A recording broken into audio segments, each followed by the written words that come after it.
আসসালামু আলাইকুম everyone, welcome back to my channel. আমি মাখনিস লাইফস্টাইল ব্লগ চ্যানেল থেকে আরও একটি নতুন ব্লগ ভিডিওতে আপনাদের সবাইকে ওয়েলকাম করছি। দেশ ও দেশের বাহিরে যে যেখান থেকে আমার ভিডিওটি দেখা শুরু করেছেন, আই হোপ সবাই সুস্থ আছেন, নিরাপদে আছেন। আমরাও আলহামদুলিল্লাহ ভালো আছি।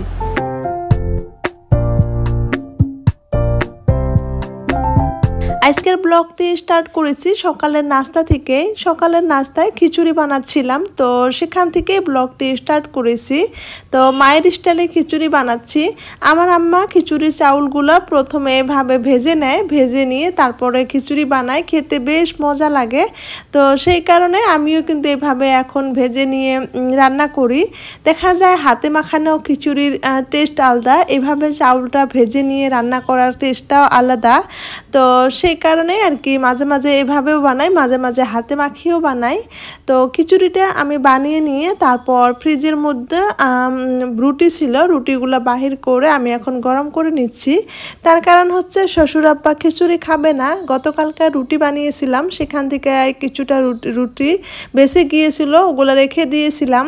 মানে বেশি করে বানিয়েছিলাম যে একদিন বানিয়ে কিছুটা থাকলে কিন্তু আরেকদিন চালিয়ে নেওয়া যায়। তো আগে কিন্তু এই বুদ্ধিগুলো জানতাম না। প্রতিদিন সকালে উঠেই রুটি বানাতাম।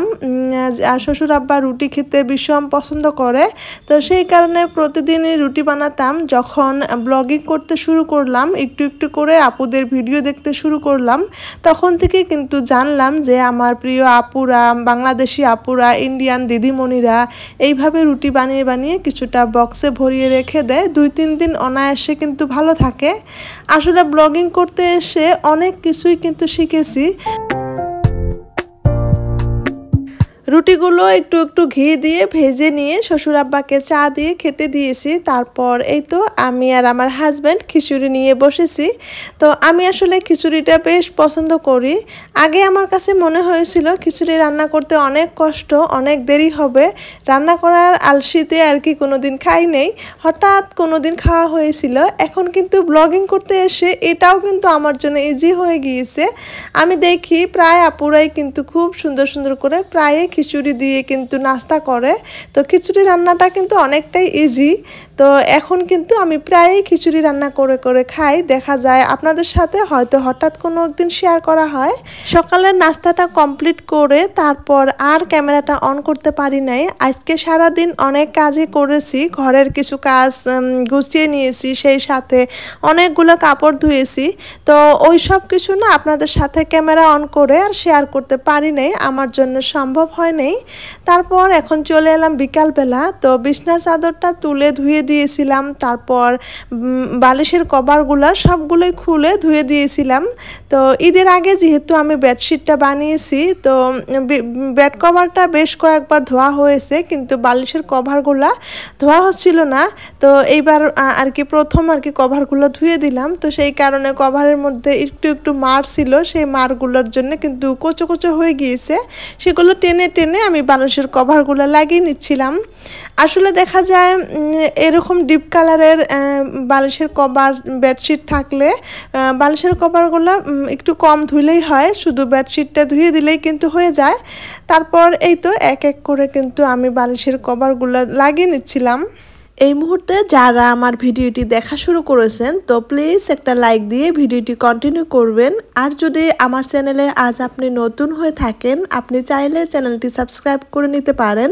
পাশে থাকা অল অপশনটি ক্লিক করে রাখবেন, এতে করে আমি নিত্য নতুন ভিডিও আপলোড করার সঙ্গে সঙ্গে আপনার ওখানে নোটিফিকেশন পৌঁছে যাবে, আর আপনি আপনার সময় সুযোগ মিলিয়ে আমার ভিডিওটি দেখে নিতে পারবেন।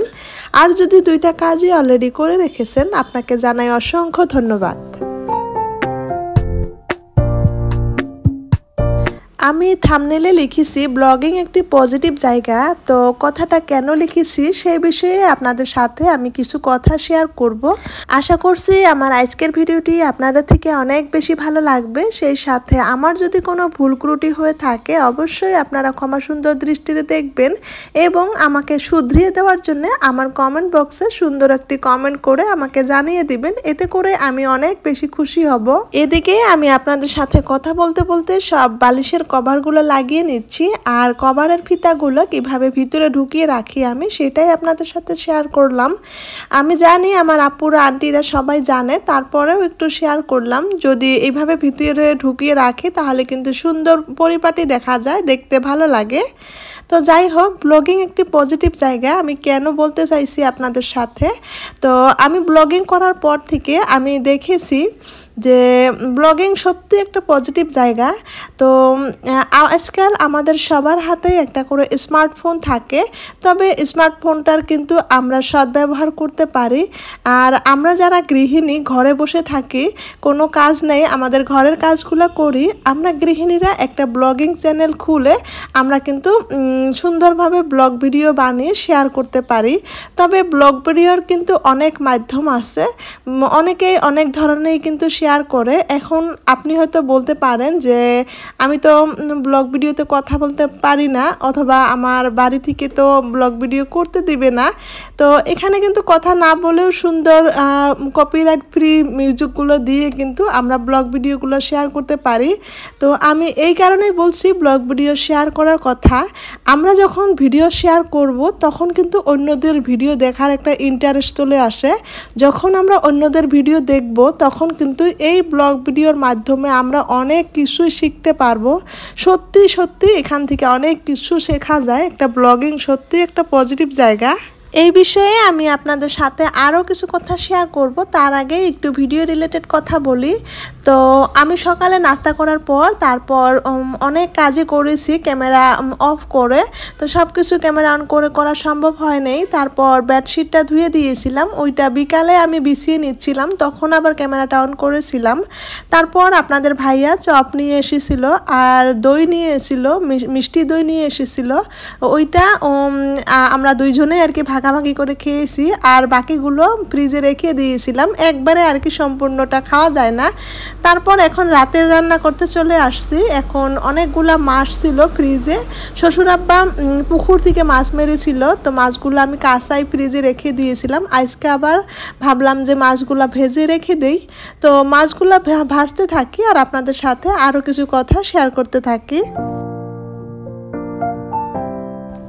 সংসার নামের যাত্রাটা অতটা সহজ নয়। যারা অনেক দিন ধরেই সংসার করে এসেছেন তারাই কিন্তু একটু একটু করে সংসারের নিয়ম নীতিগুলো জানছেন। আর যারা নতুন গৃহিণী তাদের জন্য কিন্তু অনেক কষ্ট। সংসারে কিন্তু অনেক ধরনের কাজই করতে হয়। দেখা যায় কি ব্লগিং চ্যানেল করতে গিয়ে ব্লগ ভিডিওগুলো যখন দেখা হয়, অনেকেই অনেক ধরনের ভিডিও শেয়ার করে। কারো কারো হয়তো বিবাহিত জীবন 15 বছর 16 বছর হয়ে গিয়েছে, কারো কারো 20 বছর হয়ে গিয়েছে, কেউ কেউ আবারও 5-7 বছর হয়ে গিয়েছে।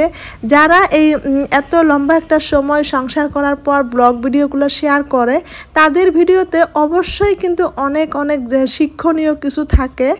এছাড়া যারা অল্প সময় সংসার করে ভিডিও শেয়ার করে যাচ্ছে, তাদের ভিডিও কিন্তু অনেক কিছু জানার থাকে। আমার মতো যারা আছেন যে অনেক কিছুই জানেন না নিয়ম নীতি, তাদের জন্য কিন্তু সত্যি ব্লগিং একটি পজিটিভ জায়গা। তারা কিন্তু এই যে আপুদের ভিডিওগুলো দেখলে অনেক কিছুই শিখতে পারবেন, জানতে পারবেন যে কোথায় কিভাবে কি করতে হয়, কিভাবে কাজ করলে দ্রুত হয়। তো অনেক কিছুই কিন্তু শেখার আছে। শুধু কাজের বিষয়ে নয়, বাচ্চাদের কিভাবে মানুষ করতে হয়, কিভাবে শেখাতে হয়, অনেক কিছুই কিন্তু আমার প্রিয় আপুরা আন্টিরা এখানে শেয়ার করে। সবাই কিন্তু ব্লগ ভিডিওগুলোতে পজিটিভ কিছু শেয়ার করার চেষ্টা করে। আমি এই কারণেই ব্লগ ভিডিওগুলো অনেক বেশি এখন পছন্দ করি, যে সবাই নিজের ভালোগুলো শেয়ার করার চেষ্টা করে। যখন নিজের ভালো দিকটা এখানে শেয়ার করা হয়, এভাবে শেয়ার করতে করতে নিজের ভিতরেও কিন্তু একটা পজিটিভ চিন্তাধারা চলে আসে। আপনাদের সাথে কথা বলতে বলতে আমার মাছগুলো ভাজি করা হয়ে গিয়েছে, আর এখন মাংসগুলো রান্না করে নিব। আমার মতো যারা হাউসওয়াইফ আছেন, যে বাহিরের কোনো কাজ নেই, শুধু ঘরের কাজ, তাদের জন্য ব্লগিং কিন্তু সত্যি একটা পজিটিভ জায়গা। কারণ ব্লগ ভিডিওগুলো সংসার জীবনের জন্য অনেক বেশি উপকারী। তো সংসার জীবনের অনেক কিছুই কিন্তু এই ব্লগ ভিডিওর মাধ্যমে আমরা শিখতে পারি, জানতে পারি। আজকাল আমাদের সবার হাতে যেহেতু স্মার্টফোনটি থাকে, স্মার্টফোনের জরিয়তে আমরা কিন্তু অনেক কিছুই দেখে থাকি। স্মার্টফোনের মাধ্যমে হয়তো কেউ সিরিয়াল দেখি, কেউ কেউ সিনেমা দেখে থাকি, কেউ কেউ রিলস ভিডিওগুলো দেখি।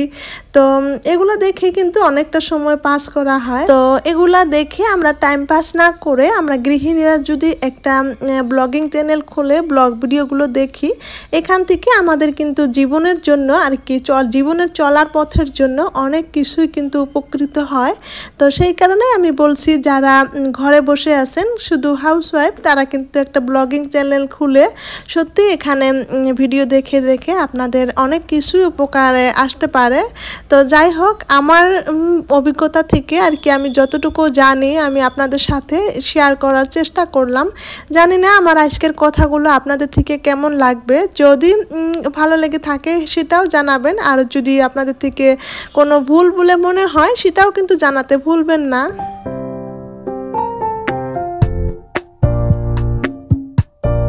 এখন রাতের রান্না শেষ করে দিনে যেগুলো কাপড় ধুয়ে দিয়েছিলাম ওই কাপড়গুলো এখন আমি এক এক করে গুছিয়ে নিচ্ছি।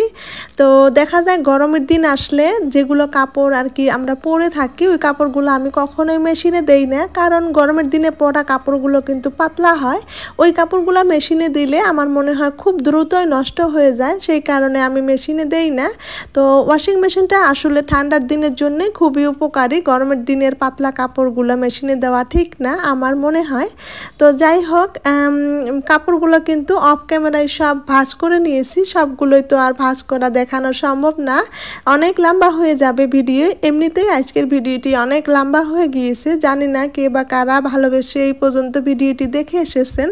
তো আমার কাপড়গুলো ভাঁজ করে নিয়ে যে কাপড়গুলো যেখানে রাখি আমি ওখানে রেখে দিলাম। এক জায়গায় স্কার্টগুলো রাখলাম, এখানে টপগুলো রাখলাম, আবার এক জায়গায় ওড়নাগুলো রাখলাম। তো জায়গার মধ্যে এভাবে কাপড় গুছিয়ে রাখলে দেখা যায় কি কাপড় যখন দরকার হয় তখন কিন্তু আর খুঁজতে হয় না, খুব সহজেই কাপড়গুলো কিন্তু এভাবে হাতে পাওয়া যায়। তো আপনাদের ভাইয়ের কাপড়গুলো এভাবে আমি এই অর্গানাইজার ব্যাগগুলো কিনে নিয়ে এসে ওখানে আমি রেখেছি। তো যেই কাপড়গুলো যেখানে রাখতে হয় ওখানেই সুন্দর করে রেখে দিলাম। ভিডিওর শেষের পর্যায়ে আমি একটি গুরুত্বপূর্ণ কথা বলবো যে ব্লগিং একটি মানসিক টেনশনের ঔষধ গৃহিণীদের জন্য। তার কারণ হচ্ছে আপনাকে নিয়ে কে কী সমালোচনা করলো, কে কী বললো, সেগুলা আপনি যখন দিন শেষে বিছনায় শুবেন অথবা বসবেন তখন কিন্তু ওগুলো কথা মনে পড়বে। আপনার যদি একটা ব্লগিং চ্যানেল থাকে তাহলে কিন্তু ওগুলো আর মনে পড়বে না। যখন আপনি দিন শেষে একটু রেস্ট নেবেন তখন কিন্তু আপনাকে কে কমেন্ট করেছে সেটা রিপ্লাই দিবেন, অথবা আপনি ব্লগিং চ্যানেলটা নিয়ে কোনো একটা কাজে ব্যস্ত হবেন। তো সত্যি ব্লগিং একটি মানসিক টেনশনের ঔষধ, সত্যি ব্লগিং একটি পজিটিভ জায়গা। তো জানি না আমার আজকের ভিডিওটি কে বা কারা ভালোবেসে এই পর্যন্ত দেখে এসেছেন। যারা দেখে এসেছেন তাদেরকে অসংখ্য ধন্যবাদ জানাচ্ছি। নতুন আরেকটি ভিডিওর আমন্ত্রণ জানিয়ে আমার আজকের ভিডিওটি এখান থেকে শেষ করছি। দেখা হবে নেক্সট ভিডিওতে। আল্লাহ হাফিজ এবং আসসালামু আলাইকুম।